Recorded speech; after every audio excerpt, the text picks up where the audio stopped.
Very productive fall. Really proud of our kids. I think they put a lot into our strength conditioning program. I think we needed our older kids to lead, and I think there's no question that they did that. We needed some new new players to step forward. I think that happened both on the mound and positionally, and so I think it was a very, very productive fall. And we started a little bit later than we normally did, and I really liked the way that worked because we got a lot more individual work done going into the official part of the fall, and ended up getting into some cooler weather, which I like because that's how we're going to start our season out. We're going to play in some cooler weather as well. So productive. Our Fall World Series, very competitive.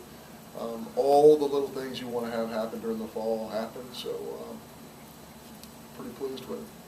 It's basically going to great to help the team, some of the guys that weren't able to participate in the fall. Paul Young is somebody that has had some reoccurring aggravations with his arm, and he's really frustrated. I know he wants to get out there, but I think resting him this fall is probably the best thing that we could have done, and he steps into our program with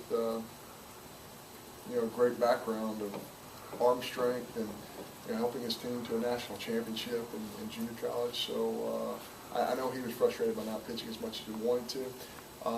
Obviously Woodruff came back slowly from his rehab, very deliberate, but I think his last 3 outings of the fall were just phenomenal. So it was very much worth the wait. A couple of injuries here and there, nothing major. Of course, Ross Mitchell is just now starting to throw live off the mound from his hip surgery. So, I feel really fortunate that we're in a pretty good place in terms of our health.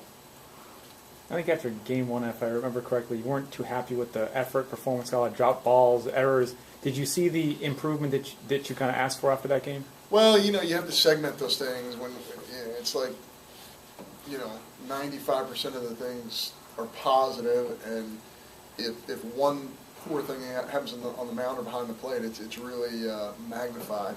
So I think we had a bunch of catchers learning a bunch of new pitchers and vice versa, so we had a few more drops than we wanted to. And I think we really had to learn how to communicate with each other. So anybody who came to our fall inter squad was probably frustrated with the pace of the game because there was so much interaction between pitcher, catcher, first baseman, corner infielders, because they're all kind of getting to know a new pitching and catching staff. So, but I really like the direction it went and how it evolved during the course of the fall. John, did you have a guy kind of take catcher by storm, or is that still kind of an open position as you go into the spring? It's amazing because all 4 of those guys just have something tremendous to offer. Garner had the best offensive ball to me out of the 4 of them. He just had tremendous at-bats and showed power, showed patience, used the whole field. And then you look at Cody Walker, there's no denying the fact that he has incredible arm strength, and he had a nice ball. From the standpoint of offense, he swung the bat really well. We really liked the freshman Collins. He did not have a great numerical statistical fall. Really soft hands, really good blocker, for sure. And Randolph really kind of, from a consistency standpoint, he knew our pitchers the best because he was here a year ago. I think he showed a lot of maturity, a lot of leadership. He probably managed the game the best out of that group of guys as well. So all those guys kind of brought something to the table. But I think January and February is really going to help us because those guys have learned our staff. Now when we come back, who's going to step forward really in about 10 inter-squad games in about a month's worth of work? Who's going to step forward and win that job? And I don't think it's going to be one guy. I think it's going to be at least 2, maybe 3 guys in that first month. We have so many games sandwiched together. I think our first 3 series are 4-game sets. So, you're going to be able to find out a lot on the mound, but we're going to find out a lot behind the plate as well. When's the last time maybe you've carried more than 2 on your roster? Yeah, it's difficult. It's a limitation. You usually don't carry 2, but I think, like with Garner, just as an example, he's one of our best hitters. So, he fills a void there, automatically. I mean, he has the capability of being a very, very good middle of the order type SEC hitter. Wes talked about his freshman class attacking the weight room. Did you see him attack the same way on the field, you guys? I did, and I think that it's so difficult because for the freshmen to step in and for us to, Coach Neal does such a great job in strength and conditioning. We spend 6 weeks really pushing strength and conditioning, and usually the high school or junior college transfer has not been through something like that. So their body goes into a little bit of a shock, just getting used to that level of performance in the weight room and in conditioning. So I think this group might have been a little bit more prepared than years in the past, and I think that this group's strong and very athletic. Were you able to identify any of the pitching roles that maybe will come up in the spring? I know probably some roles will be set when spring comes, but any type of roles that you like some guys in this fall? Yeah, I think one of the things is we're really going to start with Lindgren in the bullpen. We feel like he has a chance to be a Chad Gerardo type guy, a guy who can fill in several roles. When you look at a guy like Lingo, you ask yourself this question: as a starter, is he going to be more of a guy who's going to pace himself? I tell you, when you tell Lindgren, hey, we need you to get these 3 guys out, this ball was 93, 94 miles an hour with an 85 to 87 mile an hour slider. There was no pacing himself. It was just attack.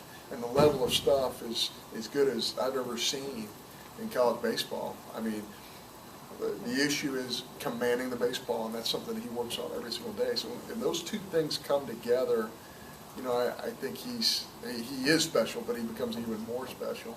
But that's just one example. We really try and tailor our fall after what we envisioned the spring looking like. So we're not going to, in years past, I think during the fall, I say, okay, everybody's going to get 3 innings, and it doesn't matter if you're relievers.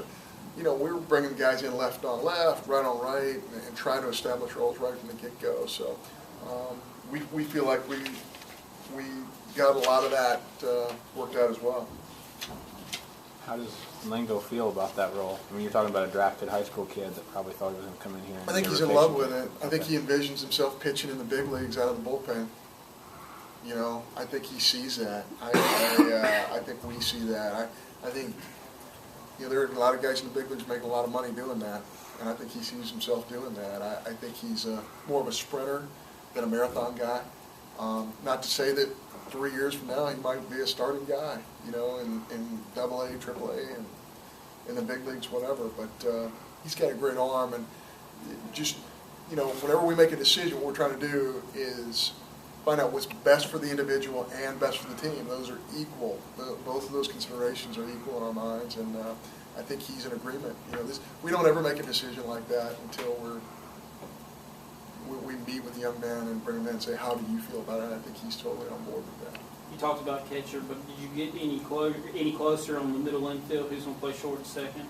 I think all those guys are going to play early. I really do. I think the first 3-4 weeks, I think all those guys are going to get opportunities. Certainly Seth Heck is the new guy in that rotation that I thought had a great fall, junior college transfer from Washington. We're really impressed with his level of maturity. Just a grinder, just a guy who just keeps on producing. I think if I had to say from a positional player who made the biggest jump just for the fall alone, and things can change for the spring, but maybe Matthew Britton would fall into that role. He made a big jump. He was a guy who, the door was open at shortstop, and I think he has done everything he can do to try and win that job. I think the bat came alive this fall, and certainly there's never been a doubt about his arm strength, his athleticism.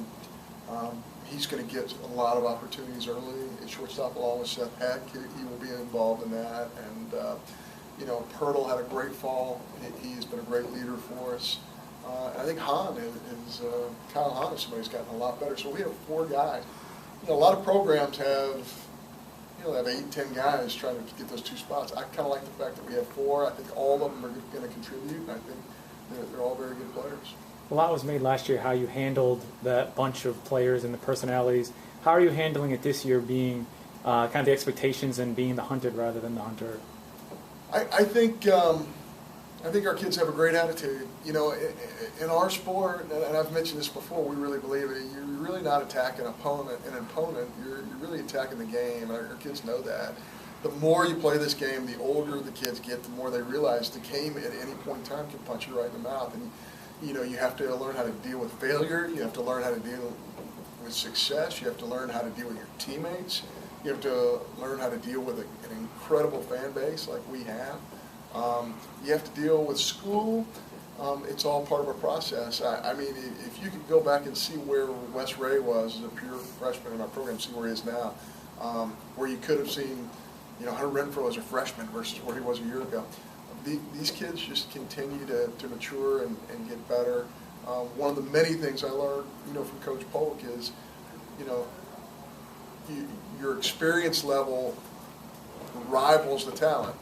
You can have all the talent in the world, but if you haven't experienced some of the things you experience in our league at this level of college baseball, then sometimes you're not going to be as successful. It can be done, and certainly, you know, Brett Pirtle's a great example of that. He never played at this level, and he actually did better in the Southeastern Conference than he did in junior college a year ago, which isn't common, but certainly you have to treat everybody differently. Everybody has a different set of circumstances, but I like the fact that we're experienced and we have older kids who can lead this group. Is there any doubt as to who your captains would be with Wes and Benny? Yeah, I think there's a lot of doubt, and not to discredit those guys, but I think we have that much senior leadership. You know, C.T. Bradford. I was just talking to Coach Bratton a minute ago. C.T. Bradford's somebody who's offered great leadership. Hurdle's offered great leadership. We have Fitz. Trevor Fitz is somebody who got a ton of votes for captain. It was a really, and that's a neat thing to see when you see all those votes coming in. You see the amount of kids getting votes. DeMarcus Henderson is somebody that has turned into a real leader. I mean, he has evolved over the last 4 years, maybe unlike any player I've ever coached. So that part was neat to see. I think, you know, when you're on the outside looking in, you go, okay, Ben's been here as a fifth-year guy. He's a tremendous leader. Wes was a captain last year, but I told our kids today when we met, I said I would absolutely love to have 27 captains instead of just 2, and I want all of our players to treat it that way. Have you been able to narrow? It's basically coming out of fall. I mean, you told me many times in the past you don't judge your offense off fall, but when you're replacing a Renfro or things like that, what do you foresee right now from the fall ball? Yeah, I'm a great example of that. I always had a great fall. I missed my stay as a player. The fall doesn't count, does it? Fall American. Fall American, yeah. I could have been a Fall American. Never was an All-American.